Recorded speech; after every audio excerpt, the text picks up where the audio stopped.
का पूरा कालखंड संघर्ष में बीता है। हिंदुस्तान का कोई कोना ऐसा नहीं था, कोई काल ऐसा नहीं था जब देशवासियों ने सैकड़ों सालों तक गुलामी के खिलाफ जंग न किया हो, जीवन न खपाया हो, यातनाएं न झेली हो, आहुति न दी हो। आज हम सब देशवासियों के लिए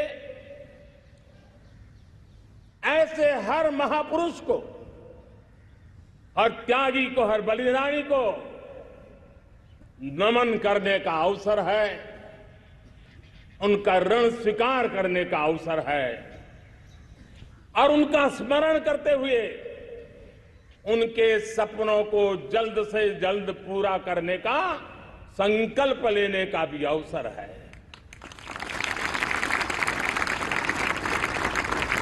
हम सभी देशवासी कृतज्ञ हैं पूज्य बापू के, नेताजी सुभाष चंद्र बोस के, बाबा साहब आंबेडकर के, वीर सावरकर के, जिन्होंने कर्तव्य पथ पर जीवन को खपा दिया। कर्तव्य पथ ही उनका जीवन पथ रहा। यह देश कृतज्ञ है मंगल पांडे, तात्या टोपे, भगत सिंह, सुखदेव, राजगुरु, चंद्रशेखर आजाद, अशफाक उल्लाह खान, राम प्रसाद बिस्मिल, अनगिनत ऐसे हमारे क्रांति वीरों ने अंग्रेजों की हुकूमत की नींव हिला दी थी।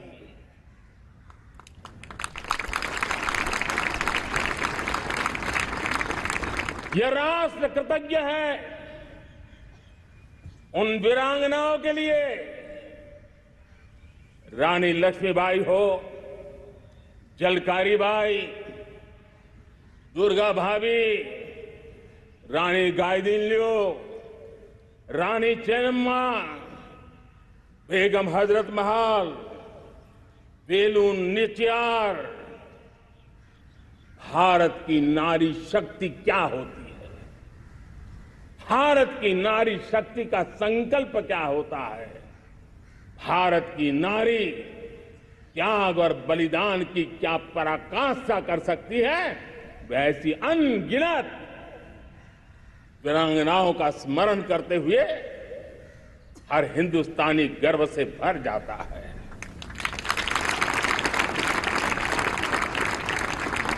आजादी का जंग भी लड़ने वाले और आजादी के बाद देश बनाने वाले भी, डॉक्टर राजेंद्र प्रसाद जी हो, नेहरू जी हो, सरदार वल्लभ भाई पटेल, श्यामा प्रसाद मुखर्जी, लाल बहादुर शास्त्री, दीनदयाल उपाध्याय, जयप्रकाश नारायण, राम मनोहर लोहिया, आचार्य विनोबा भावे, नानाजी देशमुख, सुब्रमण्यम भारती, अनगिनत ऐसे महापुरुषों को आज नमन करने का अवसर है। जब आजादी के जंग की चर्चा करते हैं तो हम उन जंगलों में जीने वाले हमारे आदिवासी समाज का भी गौरव करना हम नहीं भूल सकते हैं। भगवान बिरसा मुंडा, सिद्धो कान्हू, अल्लूरी सीताराम राजू, गोविंद गुरु, अनगिनत नाम है जिन्होंने आजादी के आंदोलन की आवाज बन करके दूर सुदूर जंगलों में भी मेरे आदिवासी भाई बहनों में, माताओं में, युवकों में मातृभूमि के लिए जीने मरने की प्रेरणा जगाई। ये देश का सौभाग्य रहा है कि आजादी के जंग के कई रूप रहे हैं और उसमें एक रूप वो भी था जिसमें नारायण गुरु हो, स्वामी विवेकानंद हो, महर्षि अरविंदो हो, गुरुदेव रविंद्रनाथ टैगोर हो, ऐसे अनेक महापुरुष हिंदुस्तान के हर कोने में, हर कान में भारत की चेतना को जगाते रहे, भारत को चेतनवंत बनाते रहे। अमृत महोत्सव के दौरान देश ने पूरे एक साल से हम देख रहे हैं, 2021 में दांडी यात्रा से प्रारंभ हुआ, स्मृति दिवस को संवारते हुए हिंदुस्तान के हर जिले में, हर कोने में देशवासियों ने आजादी के अमृत महोत्सव के लक्षावधि कार्यक्रम किए हैं। शायद इतिहास में इतना विशाल, व्यापक, लंबा एक ही मकसद का उत्सव मनाया गया हो, वो शायद ये पहली घटना हुई होगी। और हिंदुस्तान के हर कोने में उन सभी महापुरुषों को याद करने का प्रयास किया गया जिनको किसी न किसी कारणवश इतिहास में जगह न मिली या उनको भुला दिया गया था। आज देश ने खोज खोज करके हर कोने में ऐसे वीरों को, महापुरुषों को, त्यागियों को, बलिदानियों को, सत्याग्रहियों को याद किया, नमन किया। अमृत महोत्सव के दरमियान इन सभी महापुरुषों को नमन करने का अवसर रहा। कल 14 अगस्त को भारत ने विभाजन विभीषिका स्मृति दिवस भी बड़े भारी मन से हृदय के गहरे गांवों को याद करते हुए उन कोटि कोटि जनों ने बहुत कुछ सहन किया था, तिरंगे की शान के लिए सहन किया था, मातृभूमि की मिट्टी से मोहब्बत के कारण सहन किया था और धैर्य नहीं खोया था। भारत के प्रति प्रेम ने नई जिंदगी की शुरुआत करने का उनका संकल्प नमन करने योग्य, प्रेरणा पाने योग्य है। आज जब हम आजादी का अमृत महोत्सव मना रहे हैं तो पिछले 75 साल में देश के लिए जीने मरने वाले, देश की सुरक्षा करने वाले, देश के संकल्पों को पूरा करने वाले, चाहे सेना के जवान हो, पुलिस के कर्मी हो, शासन में बैठे हुए ब्यूरोक्रेट्स हो, जनप्रतिनिधि हो, स्थानीय स्वराज की संस्थाओं के शासक प्रशासक रहे हो, राज्यों के शासक प्रशासक रहे हो, केंद्र के शासक प्रशासक रहे हो, 75 साल में इन सबके योगदान को भी आज स्मरण करने का अवसर है और देश के कोटि कोटि नागरिकों को भी जिन्होंने 75 साल अनेक प्रकार की कठिनाइयों के बीच भी देश को आगे बढ़ाने के लिए अपने से जो हो सका वो करने का प्रयास किया है। मेरे प्यारे देशवासियों, 75 साल की हमारी ये यात्रा अनेक उतार चढ़ाव से भरी हुई है। सुख दुख की छाया मंडराती रही है और इसके बीच भी हमारे देशवासियों ने उपलब्धियां की है, पुरुषार्थ किया है, हार नहीं मानी है, संकल्पों को ओझल नहीं होने दिया है। और इसलिए, और ये भी सच्चाई है कि सैकड़ों सालों के गुलामी के कालखंड ने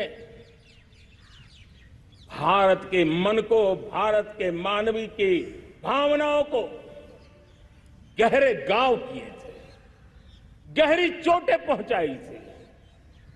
लेकिन उसके भीतर एक जिद भी थी, एक जिजीविषा भी थी, एक जुनून भी था, एक जोम भी था।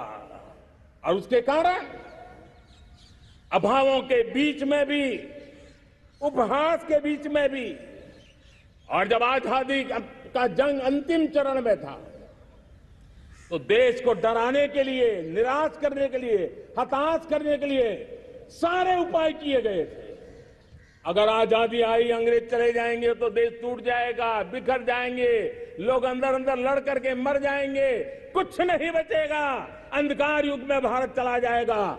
न जाने क्या क्या आशंकाएं व्यक्त की गई थी, लेकिन उनको पता नहीं था ये हिंदुस्तान की मिट्टी है। इस मिट्टी में वो सामर्थ्य है जो शासकों से भी परे सामर्थ्य का एक अंतर प्रभार लेकर के जीता रहा है, सदियों तक जीता रहा है।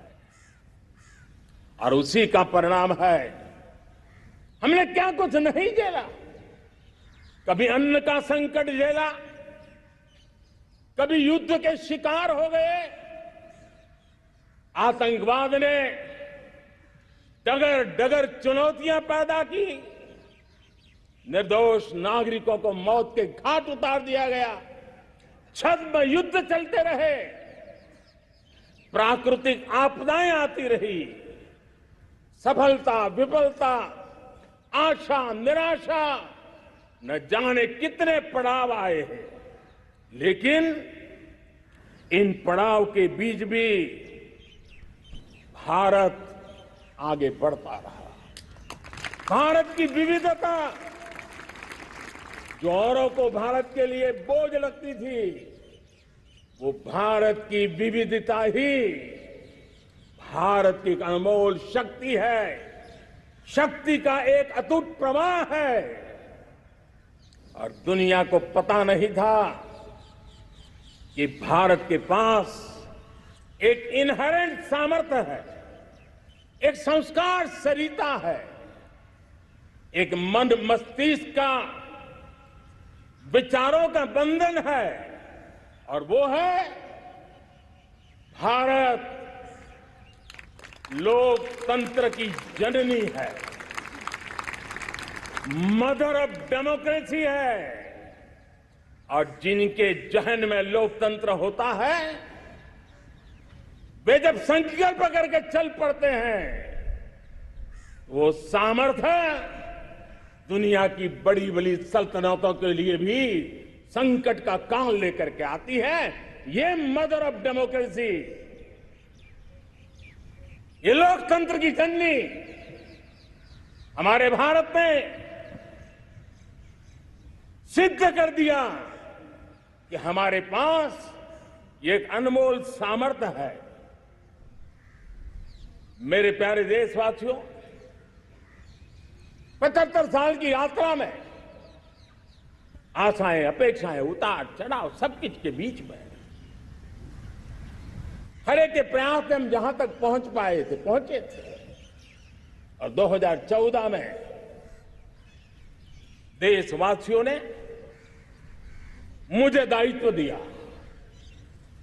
आजादी के बाद जन्मा हुआ मैं पहला व्यक्ति था जिसको लाल किले से देशवासियों का गौरवगान करने का अवसर मिला था।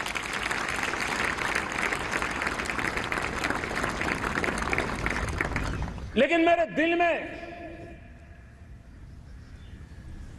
जो भी आप लोगों से सीखा हूं, जितना आप लोगों को जान पाया हूं मेरे देशवासियों, आपके सुख दुख को समझ पाया हूं,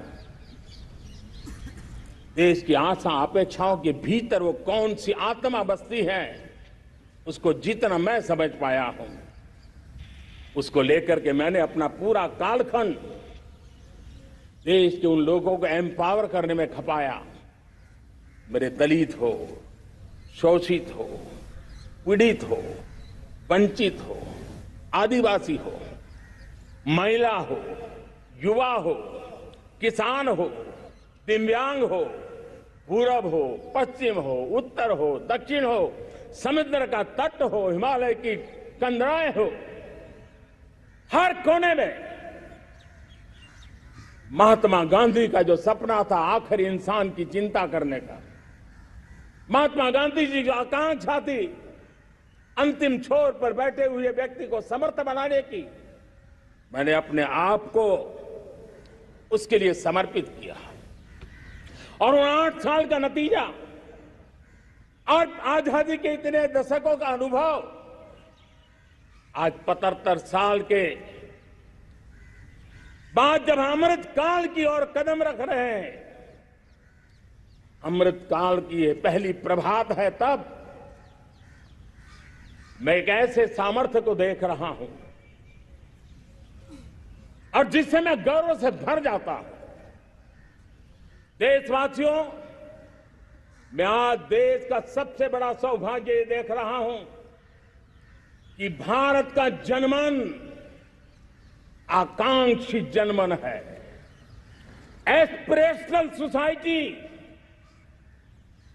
किसी भी देश की बहुत बड़ी अमानत होती है और हमें गर्व है कि आज हिंदुस्तान के हर कोने में, हर समाज के हर वर्ग में, हर तबके में आकांक्षाएं उफान पर है। देश का हर नागरिक चीजें बदलना चाहता है, बदलते देखना चाहता है, लेकिन इंतजार करने को तैयार नहीं है, अपनी आंखों के सामने देखना चाहता है, कर्तव्य से जुड़ करके करना चाहता है, वो गति चाहता है, वो प्रगति चाहता है। 75 साल में संजोए हुए सारे सपने अपने ही आंखों के सामने पूरा करने के लिए वो लालायित है, उत्साहित है, उतावला भी है।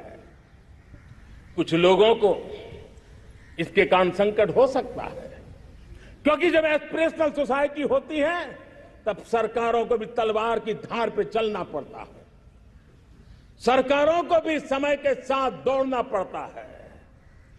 और मुझे विश्वास है, चाहे केंद्र सरकार हो, राज्य सरकार हो, स्थानीय स्वराज की संस्थाएं हो, किसी भी प्रकार की शासन व्यवस्था क्यों न हो, हर किसी को इन एस्पिरेशनल सोसाइटी को एड्रेस करना पड़ेगा।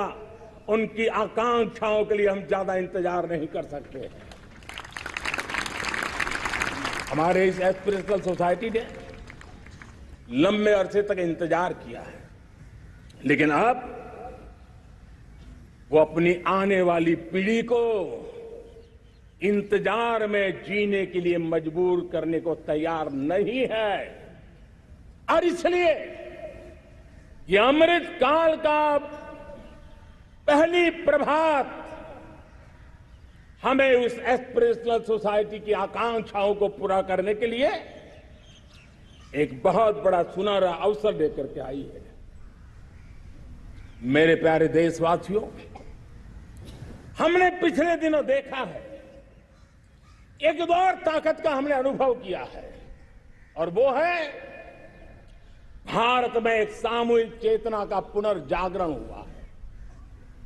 एक सामूहिक चेतना का पुनर्जागरण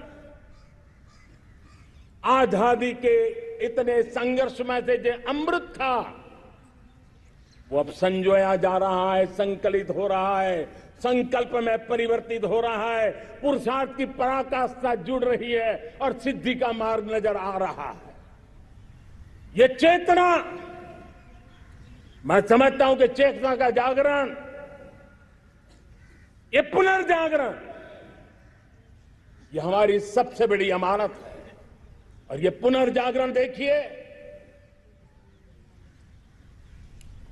10 अगस्त तक लोगों को पता तक नहीं होगा शायद कि देश के भीतर कौन सी ताकत है, लेकिन पिछले 3 दिन से जिस प्रकार से तिरंगे झंडे को लेकर के, तिरंगा की यात्रा लेकर के देश चल पड़ा है।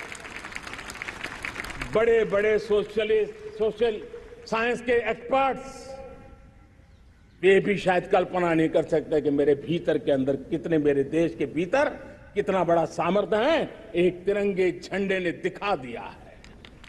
यह पुनर्चेतना, पुनर्जागरण का पल है। ये लोग समझ नहीं पाए हैं। जब देश जनता कर्फ्यू के लिए हिंदुस्तान का हर कोना निकल पड़ता है, तब उस चेतना की अनुभूति है। जब देश ताली थाली बजा करके कोरोना वॉरियर के साथ कंधे से कंधा मिला करके खड़ा हो जाता है, तब चेतना की अनुभूति होती है। जब दिया जला करके कोरोना वॉरियर की शुभकामना देने के लिए देश निकल पड़ता है, तब उस चेतना की अनुभूति होती है। दुनिया कोरोना के कालखंड में वैक्सीन लेना या न लेना, वैक्सीन काम का है कि नहीं है, उस उलझन में जी रहा था। उस समय मेरे देश के गांव गरीब भी 200 करोड़ डोज दुनिया को चौंका देने वाला काम करके दिखा देते हैं। यही चेतना है, यही सामर्थ्य है। इस सामर्थ्य ने आज देश को एक नई ताकत दी है। मेरे प्यारे भाइयों बहनों, तीसरा एक महत्वपूर्ण सामर्थ्य मैं देख रहा हूं। जैसे एस्पिरेशनल सोसाइटी, जैसे पुनर्जागरण, वैसे ही आजादी के इतने दशकों के बाद पूरे विश्व का भारत की तरफ देखने का नजरिया बदल चुका है। विश्व भारत की तरफ गर्व से देख रहा है, अपेक्षा से देख रहा है। समस्याओं का समाधान भारत की धरती पर दुनिया खोजने लगी है। दोस्तों, विश्व का ये बदलाव, विश्व की सोच में ये परिवर्तन 75 साल की हमारी अनुभव यात्रा का परिणाम है। हम जिस प्रकार से संकल्प को लेकर चल पड़े हैं, दुनिया इसे देख रही है और आखिरकार विश्व भी उम्मीदें लेकर के जी रहा है। उम्मीदें पूरे करने का सामर्थ्य कहां पड़ा है, वो उसे दिखने लगा है। मैं इसे त्रिशक्ति के रूप में देखता हूं, 3 सामर्थ्य के रूप में देखता हूं। और ये त्रिशक्ति है एस्पिरेशन की, पुनर्जागरण की और विश्व की उम्मीदों की। और इसे पूरा करने के लिए हम जानते हैं दोस्तों, आज दुनिया में एक विश्वास जगने में मेरे देशवासियों की बहुत बड़ी भूमिका है। 130 करोड़ देशवासियों ने कई दशकों के अनुभव के बाद स्थिर सरकार का महत्व क्या होता है, राजनीतिक स्थिरता का महत्व क्या होता है, पॉलिटिकल स्टेबिलिटी दुनिया में किस प्रकार की ताकत दिखा सकती है, नीतियों में कैसा सामर्थ्य होता है, उन नीतियों पर विश्व का कैसे भरोसा बनता है, ये भारत ने दिखाया है और दुनिया भी इसे समझ रही है। और हम जब राजनीतिक स्थिरता हो, नीतियों में गतिशीलता हो, निर्णयों में तेजी हो, सर्वव्यापकता हो, सर्वसमावेशकता हो, तो विकास के लिए हर कोई भागीदार बनता है। हमने सबका साथ सबका विकास का मंत्र लेकर के हम चले थे, लेकिन देखते ही देखते देशवासियों ने सबका विश्वास और सबका प्रयास से उसमें और रंग भर दिए हैं। और इसलिए हमने देखा है हमारी सामूहिक शक्ति को, हमारे सामूहिक सामर्थ्य को हमने देखा है। आजादी का अमृत महोत्सव जिस प्रकार से बनाया गया, जिस प्रकार से हर जिले में 75 अमृत सरोवर बनाने का अभियान चल रहा है, गांव गांव के लोग जुड़ रहे हैं, कार सेवा कर रहे हैं, अपने प्रयत्नों से अपने गांव में जल संरक्षण के लिए बड़ा अभियान चला रहे हैं। और इसलिए भाइयों बहनों, चाहे स्वच्छता का अभियान हो, चाहे गरीबों के कल्याण का काम हो, देश आज पूरी शक्ति से आगे बढ़ रहा है। लेकिन भाइयों बहनों, हम लोग आजादी के अमृत काल में हमारी 75 साल की यात्रा को, उसका गौरवगान करते रहेंगे, अपनी ही पीठ थपथपाते रहेंगे, तो हमारे सपने कहीं दूर चले जाएंगे।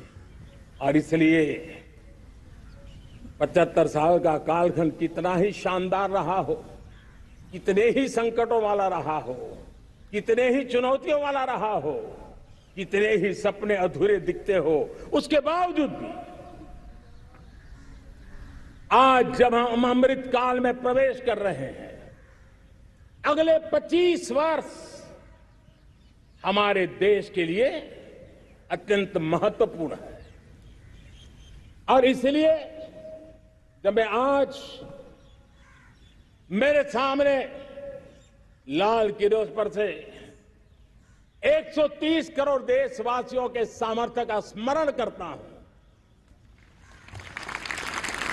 उनके सपनों को देखता हूं, उनके संकल्पों की अनुभूति करता हूं, तब साथियों मुझे लगता है आने वाले 25 साल के लिए हमें उस 5 पंच प्राण पर अपनी शक्ति को केंद्रित करनी होगी, अपने संकल्पों को केंद्रित करना होगा, अपने सामर्थ्य को केंद्रित करना होगा।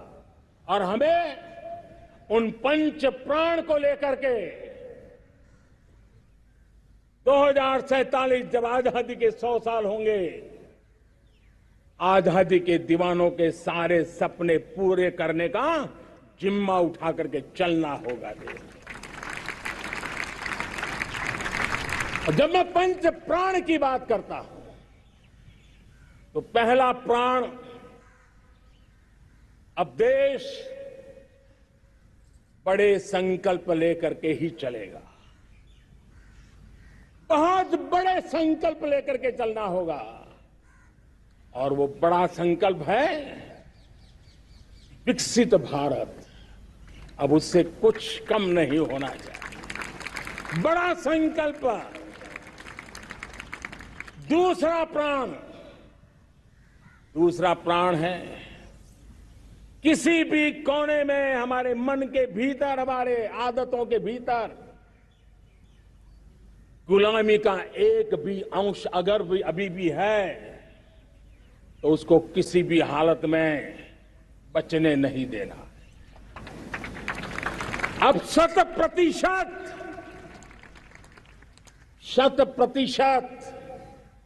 सैकड़ों साल की गुलामी ने जहां हमें जकड़ कर रखा है, हमारे मनोभाव को बांध करके रखा हुआ है, हमारी सोच में विकृतियां पैदा करके रखी है, हमें गुलामी की छोटी चीज भी कहीं नजर आती है, हमारे भीतर नजर आती है, हमारे आसपास नजर आती है, हमें उससे मुक्ति पानी ही होगी।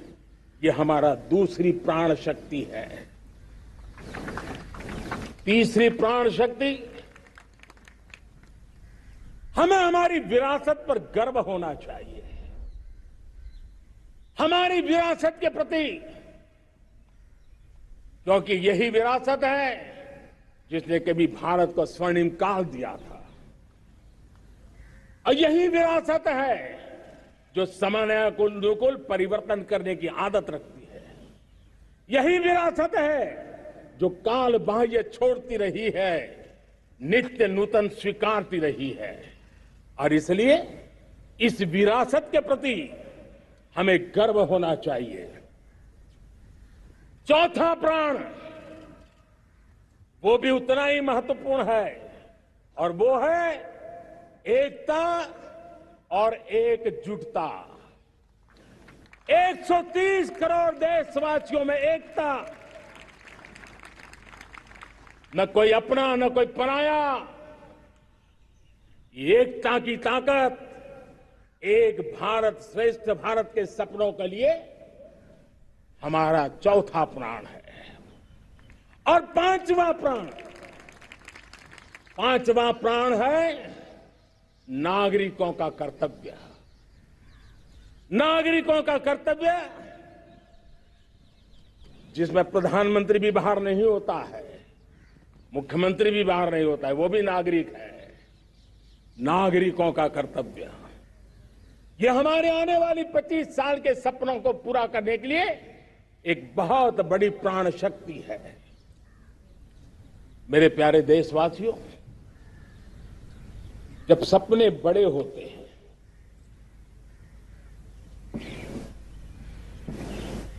जब संकल्प बड़े होते हैं, तो पुरुषार्थ भी बहुत बड़ा होता है, शक्ति भी बहुत बड़ी मात्रा में जुट जाती है। अब कोई कल्पना कर सकता है कि देश उस 40-42 के कालखंड को याद कीजिए। देश उठ खड़ा हुआ था, किसी ने हाथ में झाड़ू लिया था, किसी ने तकली ली थी, किसी ने रेंटिया लिया था, किसी ने सत्याग्रह का मार्ग चुना था, किसी ने संघर्ष का मान चुना था, किसी ने क्रांति की वीरता का रास्ता चुना था। लेकिन संकल्प बड़ा था, आजादी। और ताकत देखिए, बड़ा संकल्प था तो आजादी लेके रहे, हम आजाद हो गए। अगर संकल्प छोटा होता, सीमित होता, तो शायद आज भी संघर्ष करने के दिन चालू रहते। लेकिन संकल्प बड़ा था तो हमने हासिल भी किया। मेरे प्यारे देशवासियों, अब आज जब अमृत काल की पहली प्रभात है, तो हमें इस 25 साल में विकसित भारत बना के रहना है, अपनी आंखों के सामने। और जो 20, 22, 25 साल के नौजवान मेरे देश के मेरे सामने हैं, मेरे देश के नौजवानों, जब देश आजादी के 100 साल मनाएगा, तब आप 50-55 के हुए होंगे। मतलब आपके जीवन का ये स्वर्णिम काल, आपकी उम्र के ये 25-30 साल भारत के सपनों को पूरा करने का काल है। आप संकल्प लेकर के मेरे साथ चल पड़िए साथियों, तिरंगे झंडे की शपथ लेकर के चल पड़िए।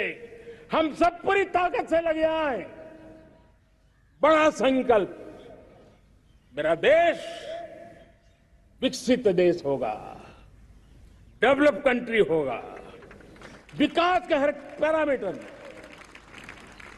हम मानव केंद्रीय व्यवस्था को विकसित करेंगे।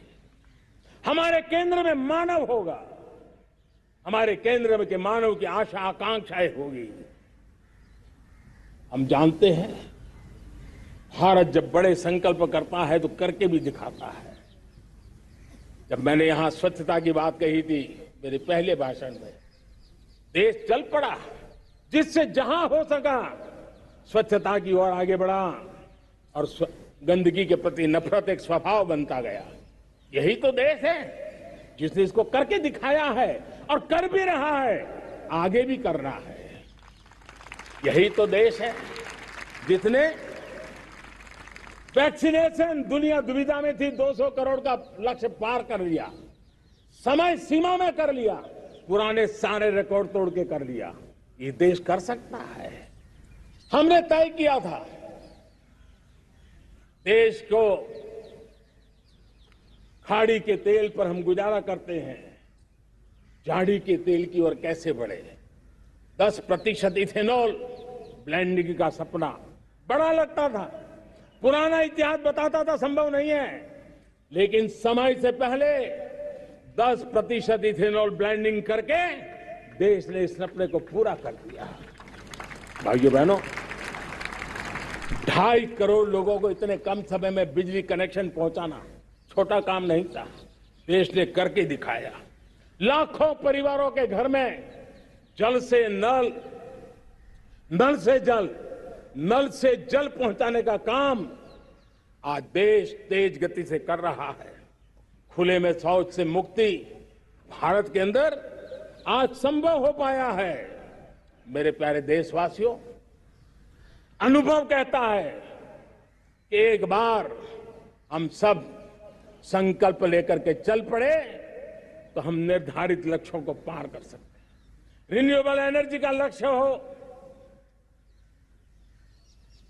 देश में नए मेडिकल कॉलेज बनाने का इरादा हो, डॉक्टरों की तैयारी करवानी हो, हर क्षेत्र में पहले से गति बहुत बड़ी है।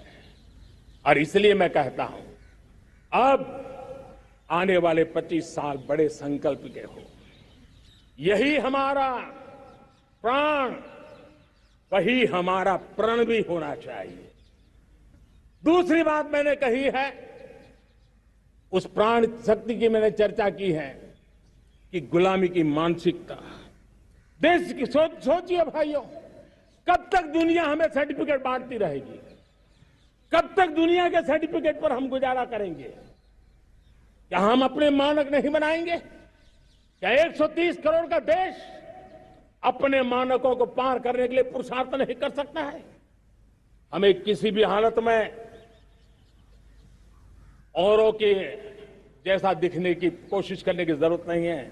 हम जैसे हैं वैसे, लेकिन सामर्थ्य के साथ खड़े होंगे, ये हमारा मिजाज होना चाहिए। हमें गुलामी से मुक्ति चाहिए। हमारे मन के भीतर दूर दूर 7 समंदर के नीचे भी गुलामी का तत्व नहीं बच रहना चाहिए। और मैं आशा देखता हूं, जिस प्रकार से नई राष्ट्रीय शिक्षा नीति बनी है, जिस मंथन के साथ बनी है, कोटि कोटि लोगों के विचार प्रवाह को संकलित करते हुए बनी है, और भारत की धरती की जमीन से जुड़ी हुई शिक्षा नीति बनी। रसकस हमारी धरती के मिले हैं। हमने जो कौशल्य पर बल दिया है, ये एक ऐसा सामर्थ्य है जो हमें गुलामी से मुक्ति की ताकत देगा। हमने देखा है, कभी कभी तो हमारी टैलेंट भाषा के बंधनों में बन जाती है। यह गुलामी की मानसिकता का परिणाम है। हमें हमारे देश की हर भाषा पे गर्व होना चाहिए। वो हमें भाषा आती हो या ना आती हो, लेकिन मेरे देश की भाषा है, मेरे पूर्वजों ने दुनिया को दी हुई भेंट सौगात है, हमें गर्व होना चाहिए। मेरे साथियों, आज डिजिटल इंडिया का रूप हम देख रहे हैं, स्टार्टअप देख रहे हैं। कौन लोग हैं? ये वो टैलेंट है जो टियर 2, टियर 3 सिटी में किसी गांव गरीब के परिवार में बसे हुए लोग हैं। ये हमारे नौजवान हैं जो आज नई नई खोज के साथ दुनिया के सामने आ रहे हैं।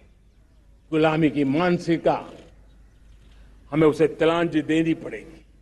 अपने सामर्थ्य पे भरोसा करना होगा। दूसरी एक बात जो मैंने कही, तीसरी मेरी प्राण शक्ति की बात है, वो है हमारी विरासत पर हमें गर्व होना चाहिए। जब हम अपनी धरती से जुड़ेंगे, जब हम अपनी धरती से जुड़ेंगे, तभी तो ऊंचा उड़ेंगे।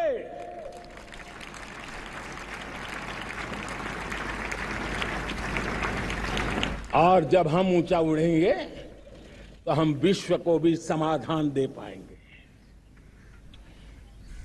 हमने देखा है, जब हम अपनी चीजों पे गर्व करते हैं, आज दुनिया होलिस्टिक हेल्थ केयर की चर्चा कर रही है, लेकिन जब होलिस्टिक हेल्थ केयर की चर्चा करती है तो उसकी नजर भारत के योग पर जाती है, भारत के आयुर्वेद पर जाती है, भारत की होलिस्टिक लाइफस्टाइल के पर जाती है।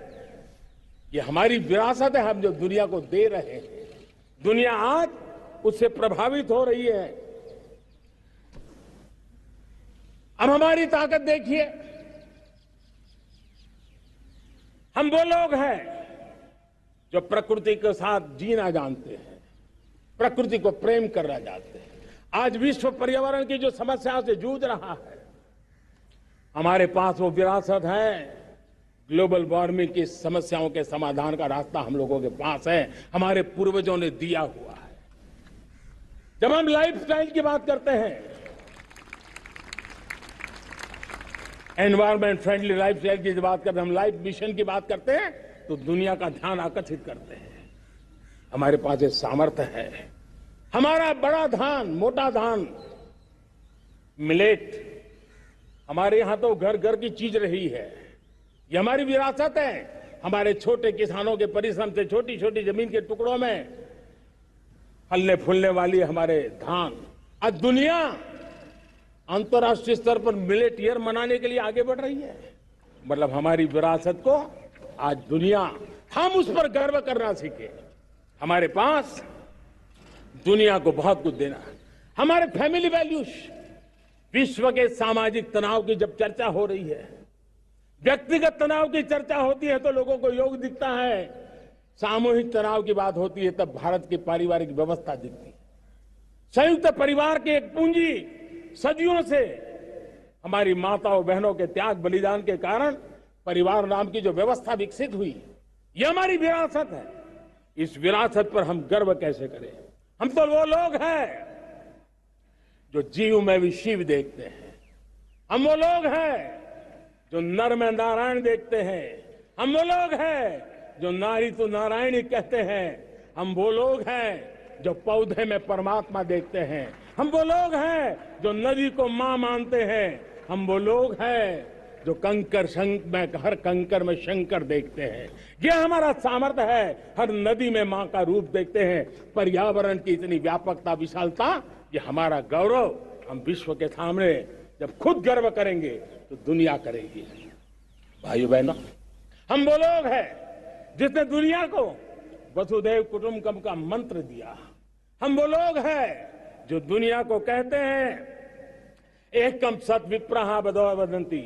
आज जो होलियर देन दाव का जो संकट चल रहा है, तुझसे बड़ा मैं हूं, ये जो तनाव का कारण बना हुआ है, दुनिया को एकम सत विप्रा बहुधा वदंती का ज्ञान देने वाली विरासत हमारे पास है। जो कहते हैं सत्य एक है, जानकार लोग उसको अलग अलग तरीके से कहते हैं। ये गौरव हमारा है। हम लोग हैं जो कहते हैं यत पिंडे तद ब्रह्मांडे। कितनी बड़ी सोच है। जो ब्रह्मांड में है वो हर जीव मात्र में है। यत पिंडे तद ब्रह्मांडे, ये कहने वाले हम लोग हैं। हम वो लोग हैं जितने दुनिया का कल्याण देखा है। हम जन कल्याण से जग कल्याण के राही रहे हैं। जन कल्याण से जग कल्याण की राह पर चलने वाले हम लोग जब दुनिया की कामना करते हैं तब कहते हैं सर्वे अपनी सुखिनो संतु सर्वे संतु निरामया। सबके सुख की बात, सबके आरोग्य की बात करना, ये हमारी विरासत है। और इसलिए हम बड़ी शान के साथ हमारी इस विरासत का गर्व करना सीखें। ये प्राण शक्ति है हमारी, जो हमें 25 साल के सपनों पूरा करने के लिए जरूरी है। उसी प्रकार से मेरे प्यारे देशवासियों, एक और महत्वपूर्ण विषय है एकता, एकजुटता। इतने बड़े देश को, उसकी विविधता को हमें सेलिब्रेट करना है।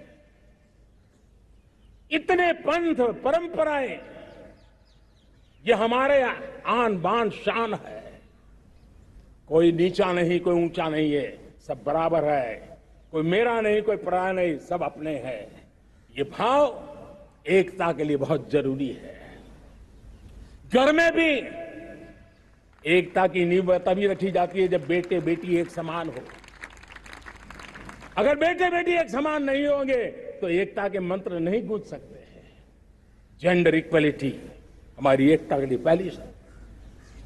जब हम एकता की बात करते हैं, अगर हमारे एक ही पैरामीटर हो, एक ही मानदंड हो, जिस मानदंड को हम कहें इंडिया फर्स्ट, मैं जो कुछ भी कर रहा हूं, जो भी सोच रहा हूं, जो बोल रहा हूं, इंडिया फर्स्ट के अनुकूल है, एकता का रास्ता खुल जाएगा दोस्त। हमें एकता से बांधने का वो मंत्र है, हमें इसको पकड़ना है। मुझे पूरा विश्वास है कि हम समाज के अंदर ऊंच नीच के भेदभावों से, मेरे तेरे के भेदभावों से हम सबकी पुजारी बने। श्रमेव जयते कहते हैं हम, श्रमिक का सम्मान ये हमारा स्वभाव होना चाहिए। लेकिन भाइयों बहनों, मैं लाल किले से मेरी एक पीड़ा और कहना चाहता हूं। ये दर्द मैं कहे बिना नहीं रह सकता। मैं जानता हूं कि शायद लाल किले का विषय नहीं हो सकता, लेकिन मेरे भीतर का दर्द मैं कहां कहूंगा। देशवासियों के सामने नहीं कहूंगा तो कहां कहूंगा। और वो है, किसी न किसी कारण से हमारे अंदर एक ऐसी विकृति आई है, हमारी बोलचाल में, हमारे व्यवहार में, हमारे कुछ शब्दों में, हम नारी का अपमान करते हैं।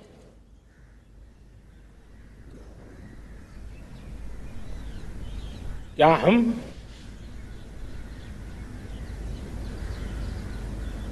स्वभाव से, संस्कार से, रोजमर्रा की जिंदगी में नारी को अपमानित करने वाली हर बात से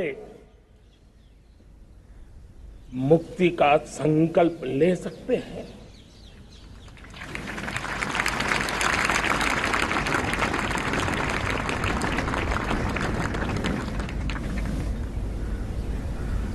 नारी का गौरव राष्ट्र के सपने पूरे करने में बहुत बड़ी पूंजी बनने वाला है। यह सामर्थ्य मैं देख रहा हूं और इसलिए मैं इस बात का आग्रही हूं।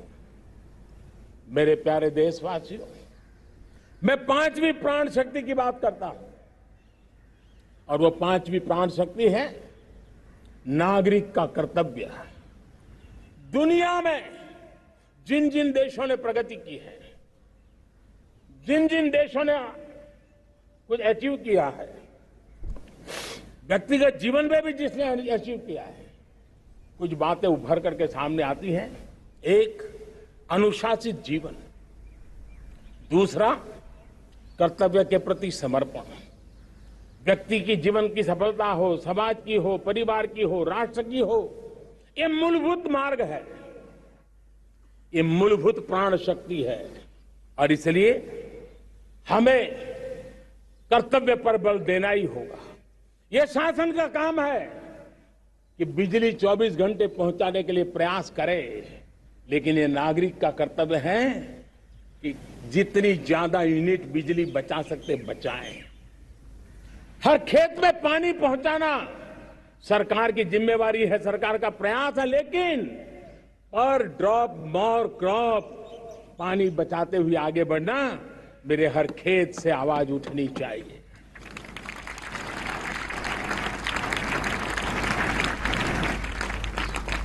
केमिकल मुक्त खेती, ऑर्गेनिक फार्मिंग, प्राकृतिक खेती, ये हमारा कर्तव्य है। साथियों, चाहे पुलिस हो या पीपल हो, शासक हो या प्रशासक हो, ये नागरिक कर्तव्य से कोई अछूता नहीं हो सकता है। हर कोई अगर नागरिक के कर्तव्यों को निभाएगा तो मुझे विश्वास है कि हम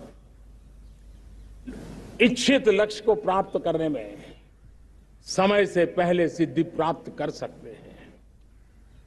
मेरे प्यारे देशवासियों, आज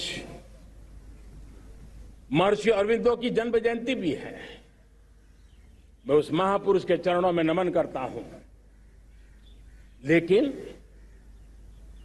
हमें उस महापुरुष को याद करना होगा जिन्होंने कहा था, स्वदेशी से स्वराज,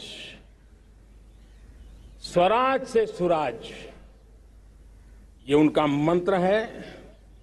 हम सबको सोचना होगा कि हम कब तक दुनिया के और लोगों पर निर्भर रहेंगे।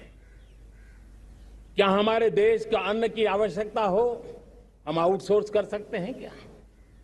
जब देश ने तय कर लिया कि हमारा पेट हम खुद भरेंगे, देश ने करके दिखाया कि नहीं दिखाया? एक बार संकल्प लेते हैं तो होता है दोस्त।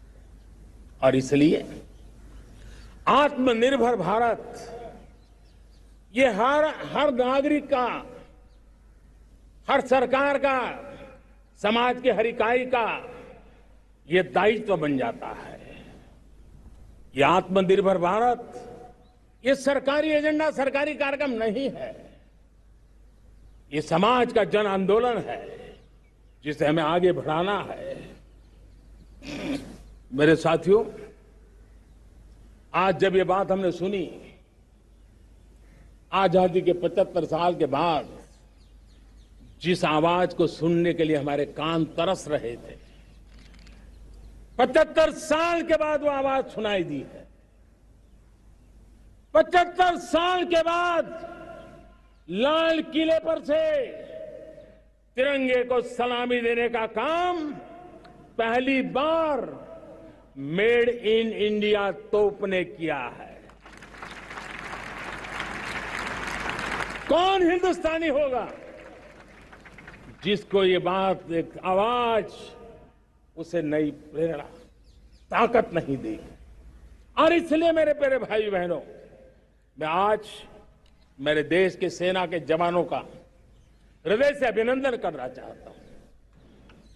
मेरी आत्मनिर्भर की बात को संगठित स्वरूप में, साहस के स्वरूप में मेरी सेना के जवानों ने, सेना नायकों ने जिस जिम्मेवारी के साथ कंधे पे उठाया है, मैं उनको जितनी सैल्यूट करूं उतनी कम है दोस्तों। उनको आज मैं सलाम करता हूं, क्योंकि सेना का जवान मौत को मुट्ठी में लेकर के चलता है। मौत और जिंदगी के बीच में कोई फासला ही नहीं होता है, और तब बीच में वो डट करके खड़ा होता है। और वो मेरा सेना का जवान तय करे कि हम 300 ऐसी चीजों आप लिस्ट करते हैं जो हम विदेश से नहीं लाएंगे हमारे देश की। ये संकल्प छोटा नहीं है। मुझे इस संकल्प में भारत के आत्मनिर्भर भारत के उज्जवल भविष्य के वो बीज मैं देख रहा हूं जो इस सपने को वटवृक्ष में परिवर्तित करने वाले हैं। सैल्यूट, सैल्यूट मेरे सेना के अधिकारियों को, सैल्यूट।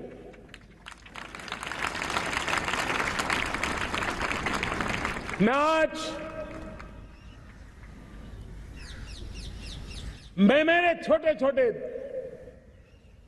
बालकों को, 5 साल 7 साल की आयु के बालक, उनको भी सैल्यूट करना चाहता हूं,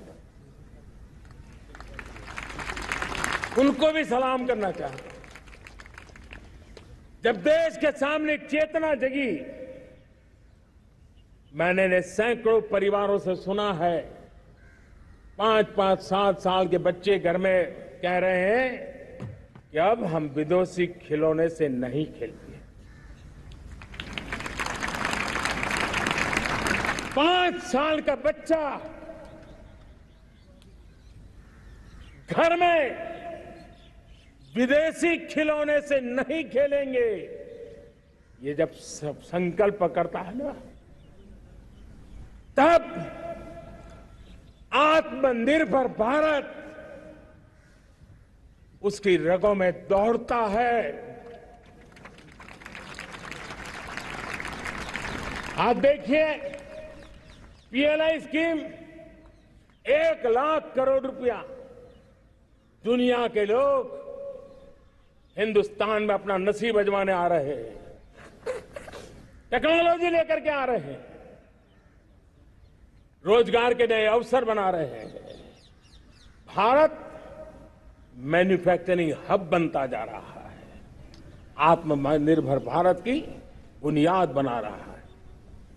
आज इलेक्ट्रॉनिक गुड्स मैन्युफैक्चरिंग हो, मोबाइल फोन का मैन्युफैक्चरिंग हो, आज देश बहुत तेजी से प्रगति कर रहा है।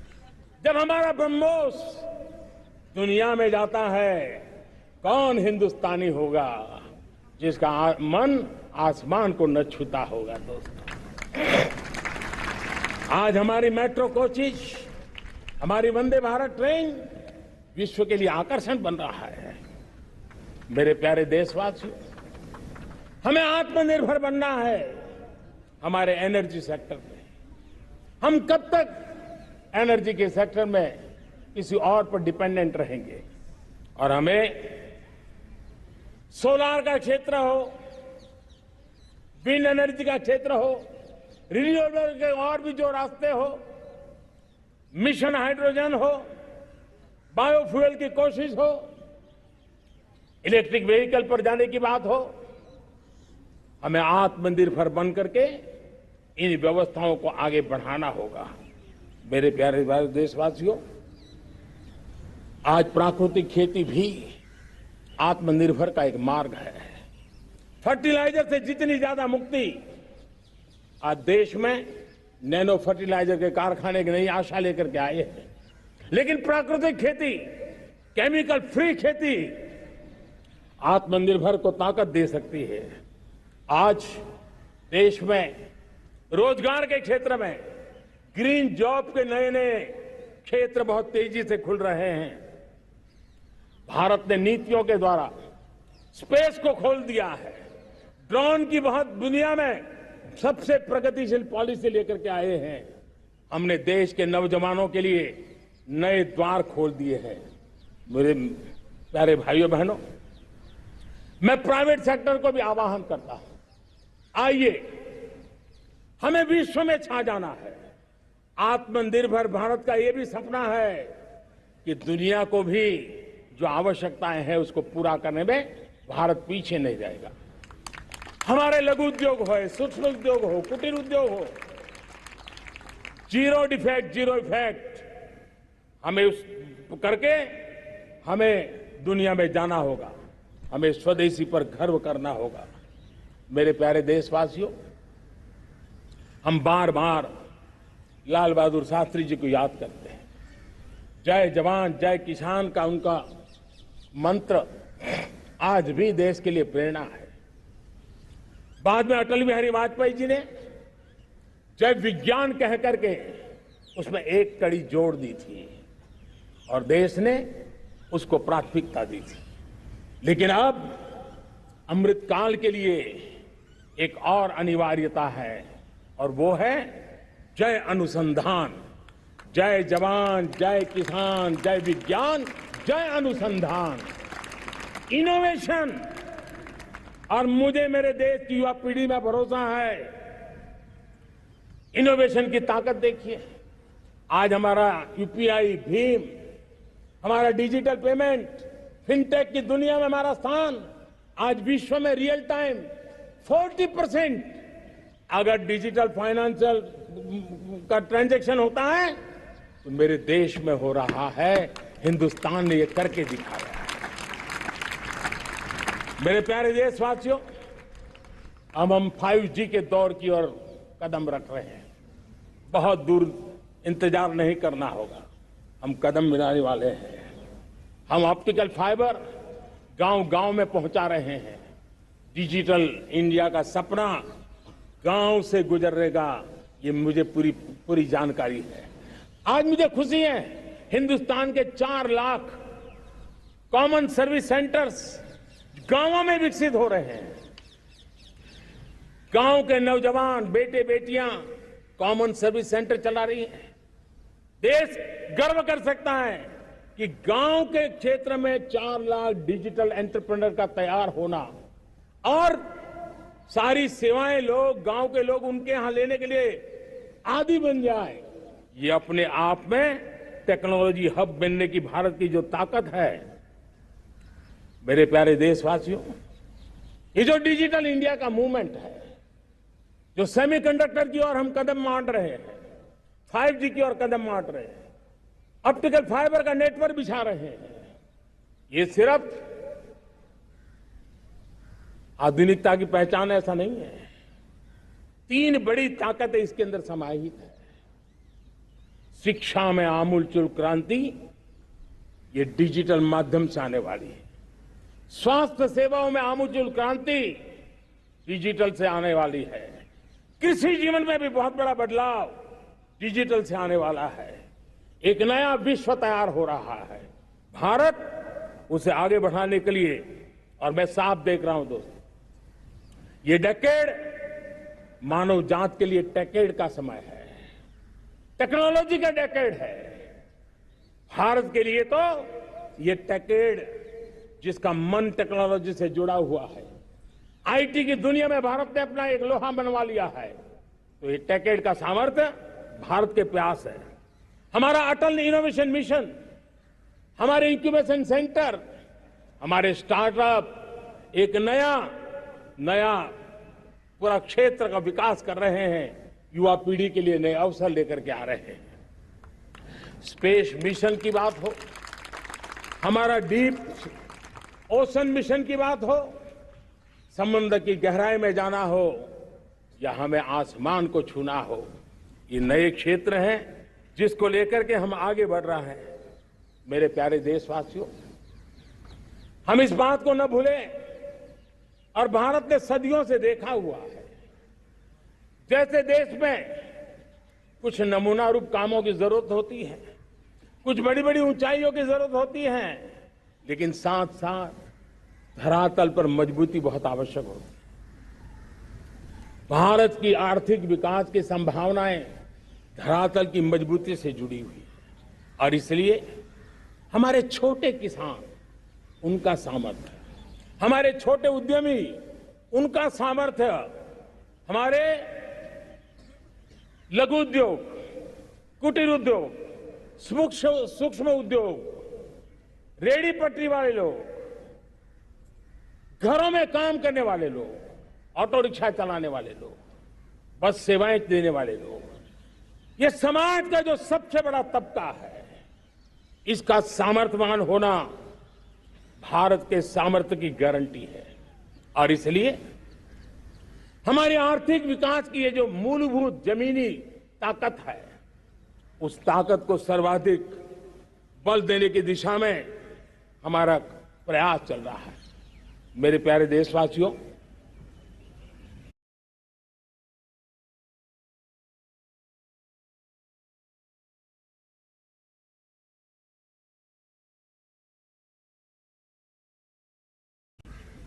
हमारे पास 75 साल का अनुभव है। हमने 75 साल में कई सारी सिद्धियां भी प्राप्त की हैं।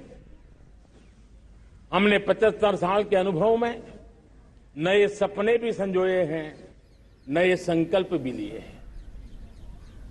लेकिन अमृतकाल के लिए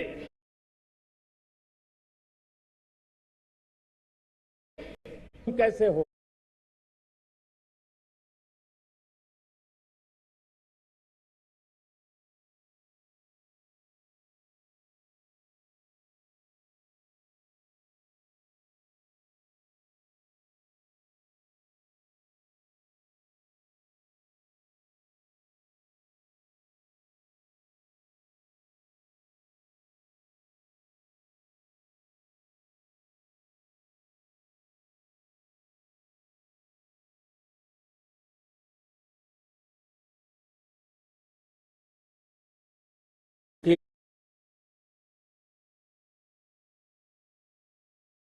की जिम्मेवारी उठा रही है। हम जीवन के हर क्षेत्र में देखें, खेलकूद का मैदान देखें या युद्ध की भूमि देखें, भारत की नारी शक्ति एक नए सामर्थ्य, नए विश्वास के साथ आगे आ रही है। मैं इसको ज्ञान का क्षेत्र देख लीजिए, हमारे देश की नारी शक्ति सिरमौर नजर आ रही है। आज हम पुलिस में देखें, हमारी नारी शक्ति लोगों की सुरक्षा की जिम्मेवारी उठा रही है। हम जीवन के हर क्षेत्र में देखें, खेलकूद का मैदान देखें या युद्ध की भूमि देखें, भारत की नारी शक्ति एक नए सामर्थ्य, नए विश्वास के साथ आगे आ रही है।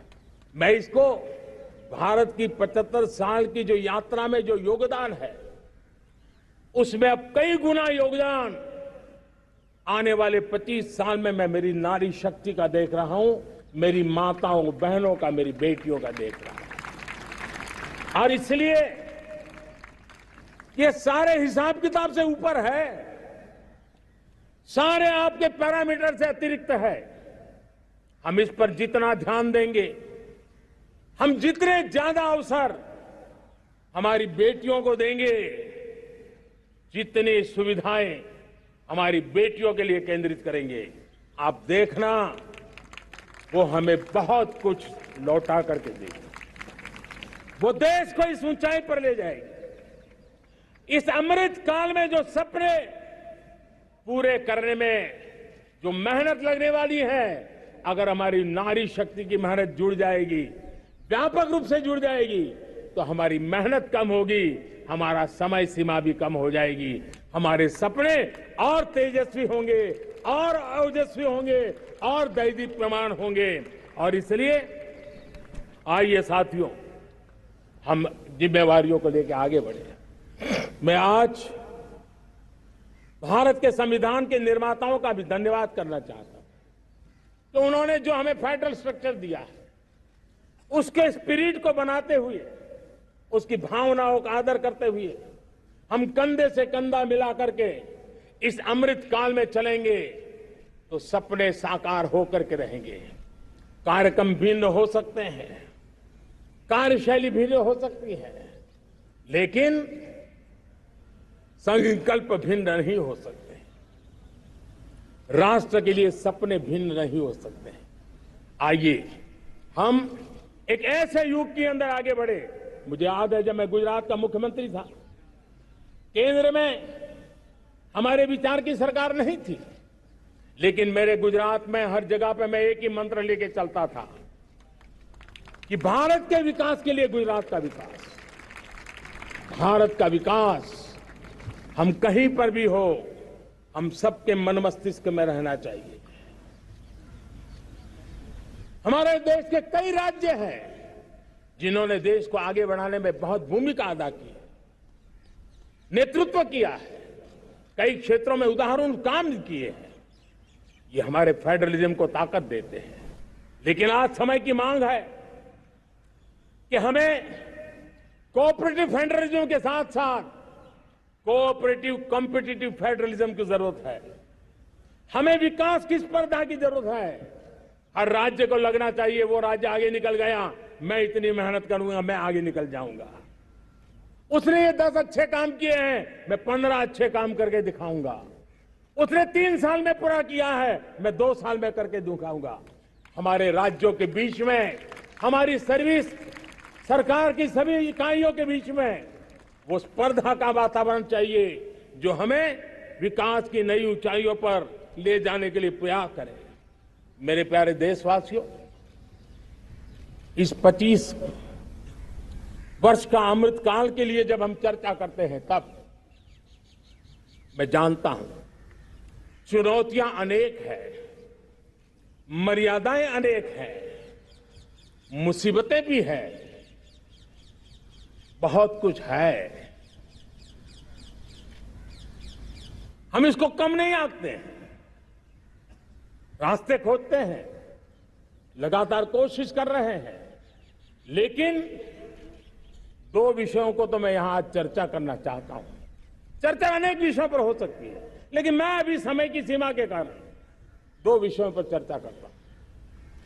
और मैं मानता हूं हमारे इन सारी चुनौतियों को कारण, विकृतियों के कारण, बीमारियों के कारण, इस 25 साल का अमृतकाल, उस पर शायद अगर हमने समय रहते नहीं चेते, समय रहते समाधान नहीं किए, तो वो ये विकराल रूप ले सकते हैं। और इसलिए मैं सबकी चर्चा न करते हुए 2 पर जरूर चर्चा करना चाहता हूं। एक है भ्रष्टाचार, दूसरा है भाई भतीजावाद, परिवारवाद। भारत जैसे लोकतंत्र में जहां लोग गरीबी से जूझ रहे हैं,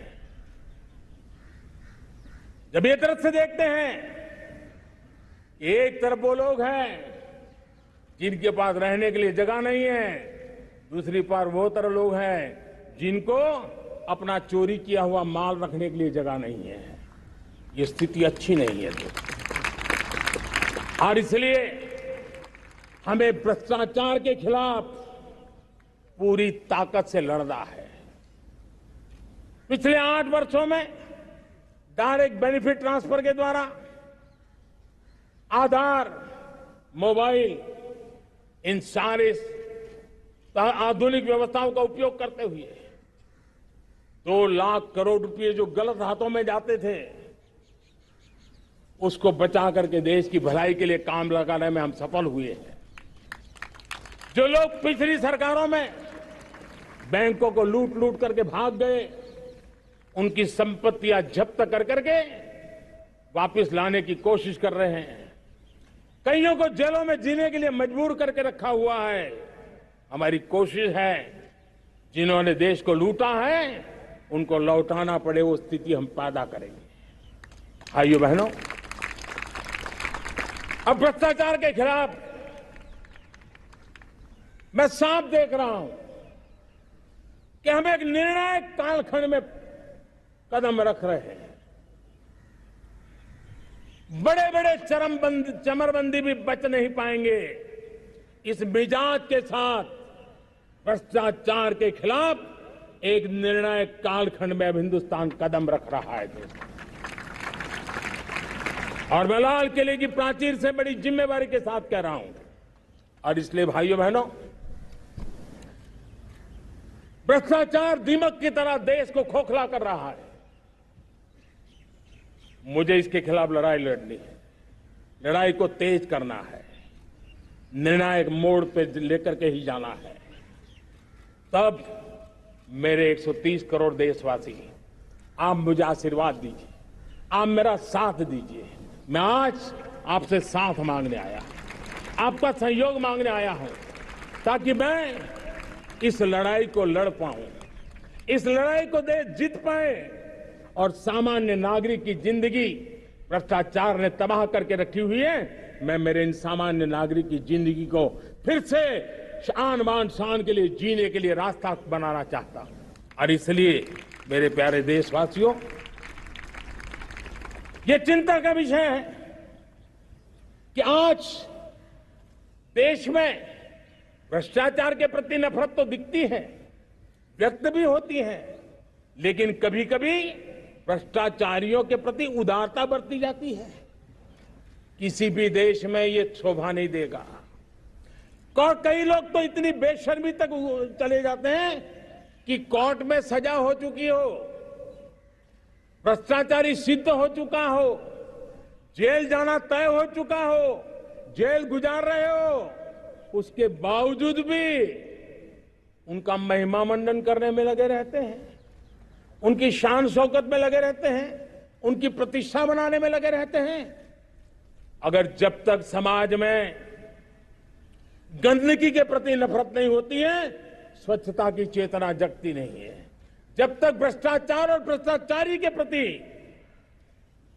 नफरत का भाव पैदा नहीं होता है, सामाजिक रूप से उसको नीचा देखने के लिए मजबूर नहीं करते, तब तक एक मानसिकता खत्म होने वाली नहीं है। और इसलिए भ्रष्टाचार के प्रति भी और भ्रष्टाचारियों के प्रति भी हमें बहुत जागरूक होने की जरूरत है। दूसरी एक चर्चा मैं करना चाहता हूं, भाई भतीजावाद। और जब मैं भाई भतीजावाद, परिवारवाद की बात करता हूं तो लोगों को लगता है मैं सिर्फ राजनीतिक क्षेत्र की बात करता हूं। जी नहीं, दुर्भाग्य से राजनीतिक क्षेत्र की उस बुराई ने हिंदुस्तान की हर संस्थाओं में परिवारवाद को पोषित कर दिया है। परिवारवाद हमारी अनेक संस्थाओं को अपने में लपेटे हुए है और उसके कारण मेरे देश की टैलेंट को नुकसान होता है, मेरे देश के सामर्थ्य को नुकसान होता है। जिनके पास अवसर की संभावनाएं हैं, वो परिवारवाद, भाई भतीजे के बाद बाहर रह जाता है।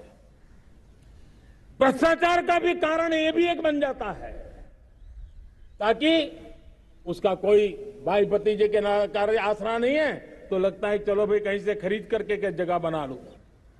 इस परिवारवाद से, भाई भतीजावाद से हमें हर संस्थाओं में एक नफरत पैदा करनी पड़ी होगी, जागरूकता पैदा करनी होगी, तब हम हमारी संस्थाओं को बचा पाएंगे। संस्थाओं के उज्जवल भविष्य के लिए बहुत आवश्यक है। उसी प्रकार से राजनीति में भी परिवारवाद ने देश के सामर्थ्य को सबसे सारा अन्याय किया है। परिवारवादी राजनीति परिवार की भलाई के लिए होती है, उसको देश की भलाई से कोई लेना देना नहीं होता है। और इसलिए लाल किले की प्राचीर से तिरंगे झंडे के आन बान शान के नीचे भारत के संविधान का स्मरण करते हुए मैं देशवासियों को खुले मन से कहना चाहता हूं, आइए हिंदुस्तान के राजनीति के शुद्धिकरण के लिए भी, हिंदुस्तान की सभी संस्थाओं के शुद्धिकरण के लिए भी हमें देश को इस परिवारवादी मानसिकता से मुक्ति दिला करके योग्यता के आधार पर देश को आगे ले जाने की ओर बढ़ना होगा। यह अनिवार्यता है, वरना हर किसी का मन कुंठित रहता है कि मैं उसके लिए योग्य था, मुझे नहीं मिला क्योंकि मेरा कोई चाचा, मामा, पिता, दादा, दादी, नाना, नानी कोई वहां थे नहीं। ये मनस्थिति किसी भी देश के लिए अच्छी नहीं। मेरे देश के नौजवानों, मैं आपके उज्जवल भविष्य के लिए, आपके सपनों के लिए, मैं भाई भतीजावाद के खिलाफ लड़ाई में आपका साथ चाहता हूं। परिवारवादी राजनीति के खिलाफ लड़ाई में मैं आपका साथ चाहता हूं। ये संवैधानिक जिम्मेवारी मानता हूं मैं, ये लोकतंत्र की जिम्मेवारी मानता हूं मैं, ये लाल किले के प्राचीर से कही गई बात की ताकत में मानता हूं, और इसलिए मैं आज आपका अवसर चाहता हूं। हमने देखा पिछले दिनों खेलों में, ऐसा तो नहीं है कि देश के पास पहले प्रतिभाएं नहीं रही होंगी, ऐसा तो नहीं है कि खेलकूद की दुनिया में हिंदुस्तान के नौजवान, हमारे बेटे बेटियां कुछ कर नहीं सकते, लेकिन सिलेक्शन भाई भतीजेवाद की चैनल से गुजरते थे और उसके कारण वो खेल के मैदान तक, उस देश तक तो पहुंच जाते थे। जीत हार से उन्हें लेना देना नहीं था, लेकिन जब ट्रांसपेरेंसी आई, योग्यता के आधार पर खिलाड़ियों का चयन होने लगा, पूर्ण पारदर्शिता से खेल के मैदान में सामर्थ्य का सम्मान होने लगा, आज देखिए दुनिया में खेल के मैदान में भारत का तिरंगा फहरता है, भारत का राष्ट्रगान गाया जाता है, गर्व होता है, और परिवारवाद से मुक्ति होती है, भाई भतीजावाद से मुक्ति होती है, तो ये नतीजे आते हैं। मेरे प्यारे देशवासियों, ये ठीक है, चुनौतियां बहुत हैं। अगर इस देश के सामने करोड़ों संकट है तो करोड़ों समाधान भी है, और मेरा 130 करोड़ देशवासियों पर भरोसा है। 130 करोड़ देशवासी निर्धारित लक्ष्य के साथ, संकल्प के प्रति समर्पण के साथ, जब 130 करोड़ देशवासी एक कदम आगे रखते हैं ना, तो हिंदुस्तान 130 करोड़ कदम आगे बढ़ जाता है। इस सामर्थ्य को लेकर के हमने आगे बढ़ना है। इस अमृत काल में, जब ये अमृत काल की पहली बेला है, पहली प्रभात है, हमें आने वाले 25 साल को एक पल भी भूलना नहीं है। एक एक दिन, समय का प्रत्येक क्षण, जीवन का प्रत्येक कण मातृभूमि के लिए जीना, और तभी आजादी के दीवानों को हमारी सच्ची श्रद्धांजलि होगी। तभी 75 साल तक देश को यहां तक पहुंचाने में जिन जिन लोगों ने योगदान किया, उनका पुण्य स्मरण हमें काम आएगा। मैं देशवासियों से आग्रह करते हुए, नई संभावनाओं को संजोते हुए, नए संकल्पों को पार करते हुए, आगे बढ़ने का विश्वास लेकर के आज अमृत काल का आरंभ करते हैं। आजादी का अमृत महोत्सव अब अमृत काल की दिशा में पलट चुका है, आगे बढ़ चुका है। तब इस अमृत काल में सबका प्रयास अनिवार्य है, सबका प्रयास ही परिणाम लाने वाला है। टीम इंडिया की भावना ही देश को आगे बढ़ने वाली है। 130 करोड़ देशवासियों की ये टीम इंडिया एक टीम के रूप में आगे बढ़ करके सारे सपनों को साकार करेंगी। इसी पूरे विश्वास के साथ मेरे साथ बोलिए, जय हिंद, जय हिंद, जय हिंद। भारत माता की, भारत माता की, भारत माता की, वंदे, वंदे, वंदे। बहुत बहुत धन्यवाद।